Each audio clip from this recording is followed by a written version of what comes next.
viewers, you are welcome again to this lecture series. Today we'll be looking at equipment and management practices in ruminant production. I remain your facilitator, Professor Isaac Sammani Butswat. I'm sure you have been enjoying the lessons, and this is another time to yet enjoy yourselves as we learn about the equipment and management practices in ruminant production. Have a wonderful time.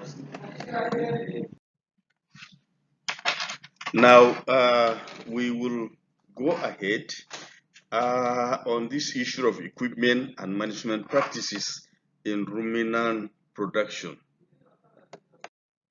By way of introduction, for easy production of ruminant or any farm animal, certain equipment have been designed and are used to facilitate management operation. In ruminant animals, these equipment appear to be common and work with the same principle. Virtually all of these equipment are imported, but could also be fabricated locally.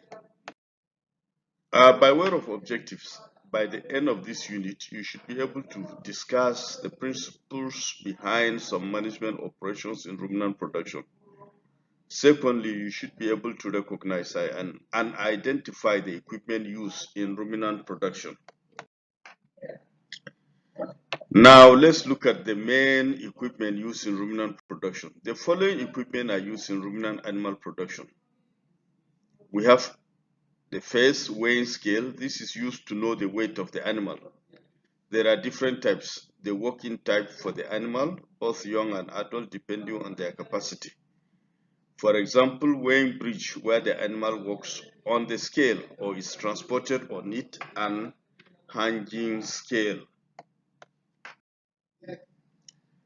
We have some other equipment like the Butswat castrator. This is used to castrate unwanted males on the farm. Castration is the act of making a male animal impotent by opening or a surgical removal of its testis or scrotum.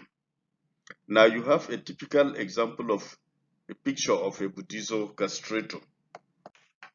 Now you have also illustrator, which is a bloodless castrator. Illustrator is a bloodless castrator that uses the ring method. Now we have Attack Forcep or puncture.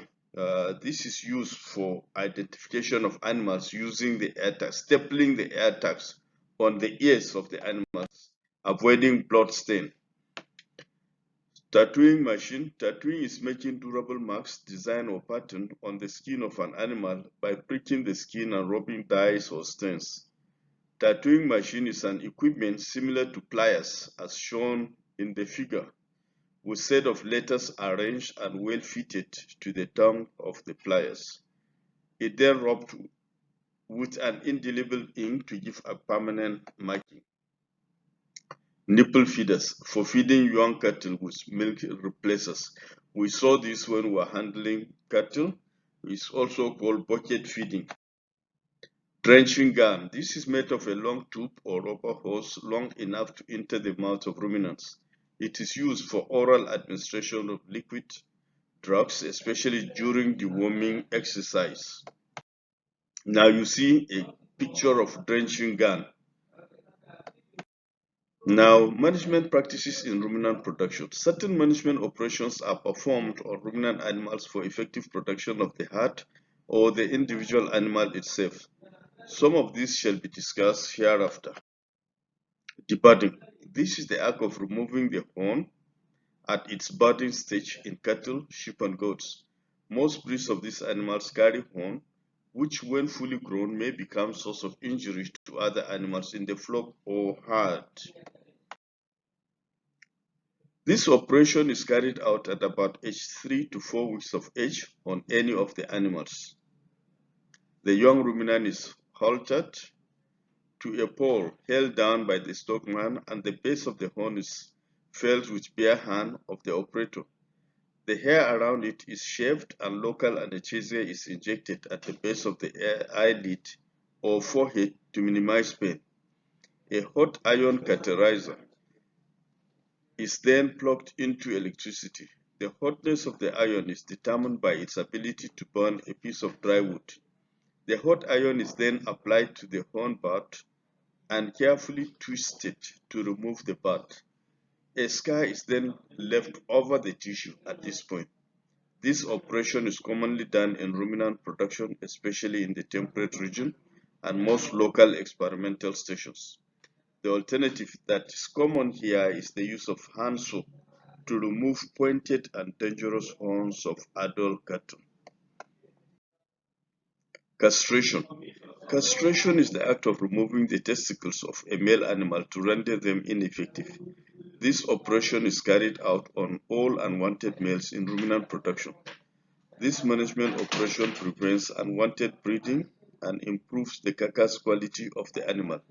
It can be carried out by surgically operation or bloodlessly by the use of butizo or rubber ring illustrator after the animal must have been halted.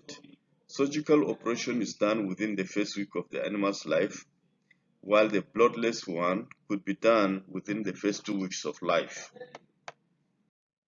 Identification. Ear tagging. This is done for identification purposes. The animal is halted and the tag is placed in the applicator, then clamped to the pine of the ear. Caution must be taken not to damage the blood vessels on the ears. Other operations for identifications include tattooing, ear notching, skin branding, horn branding, and the use of neck chains or tags, either plastic or metals. Tattooing. Ear notching. Ear notching is cutting the ears in a particular shape and coding the shape. It involves the use of razor or scissors to cut a V shape on the tip of the pine. The position of the cut indicates numbers. If it is at the top of the ears, it denotes 1, if it at the tip 5, and if under, it is 3. The right ear represents tens, while the left represents units. The 2 is added to give the animal an identification number in the heart. Showing ear notching. This is an example of ear notching. You be careful to observe what is in the right hand side and the left hand side. Branding. Skin and horn branding are very common in our local setting. Hot iron is used to write numbers and at times names of owners of the animal on their skin or horn. This practice is very common with cattle.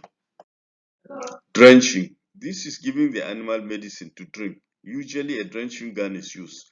However, it can be improvised by the use of a long-necked bottle on which is fastened a short piece of plastic or rubber tubing. The animal is held in standing position and the bottle put at the back of the mouth so that the content can run into the esophagus. This process is used for deworming. Deworming. The animals are dewormed regularly at least 2 times in a year, corresponding to seasons and time of turning them to pasture. That's at the beginning of the pasture and at the end. Hoof trimming. This is carried out by the use of hoof trimming knife. Overgrown hoofs are trimmed to ensure it does not harbor germs or disease and allow the animal to walk well. The debris in the hoof must be removed before carefully cutting the hoof in slashes to ensure the tissue is not cut. Docking.